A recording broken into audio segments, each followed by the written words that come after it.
یہ عورتیں نہ تو شیعہ ہیں اور نہ ہی سنی ہیں، تو پھر یہ مسلمان کیسے ہوئیں؟ اتنا پردہ کیوں کر رہی ہیں؟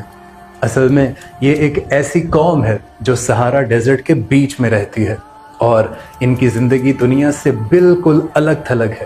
یہ ہیں عبادی مسلم۔ یہ لوگ دنیا کے سب سے پرانے اور سب سے کم معلوم فرقے سے تعلق رکھتے ہیں۔ یہ لوگ زیادہ تر سہارا ریگستان اور عمان میں رہتے ہیں اور انہیں بربر بھی کہا جاتا ہے، اور ان کا مذہب ہے عبادی اسلام، جو دنیا کا سب سے پرانا اور کم معلوم فرقہ ہے۔ اور یہ عبادی لوگ ایک بہت ہی سیکریٹو زندگی جیتے ہیں۔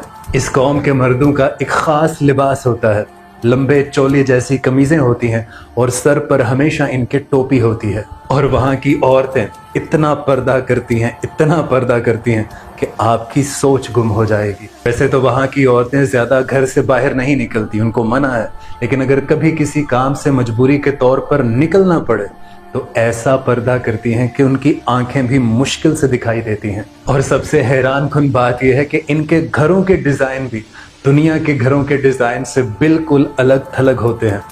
10 فٹ کی اونچی دیواریں ہوتی ہیں اور گھر کی کھڑکیاں اور دروازے اس طرح سے بنائے جاتے ہیں کہ پڑوسی کے دروازے یا کھڑکی ایک دوسرے کے ساتھ اٹیچ نہیں ہوتے، یا ان کا منہ ایک دوسرے کی طرف نہیں ہوتا۔ اس میں بھی وہ پردہ کرتے ہیں۔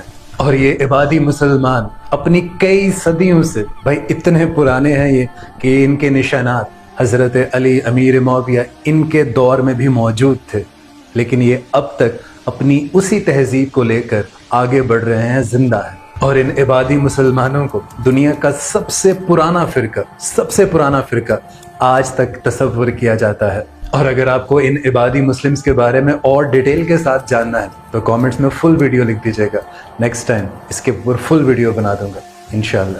جزاک اللہ۔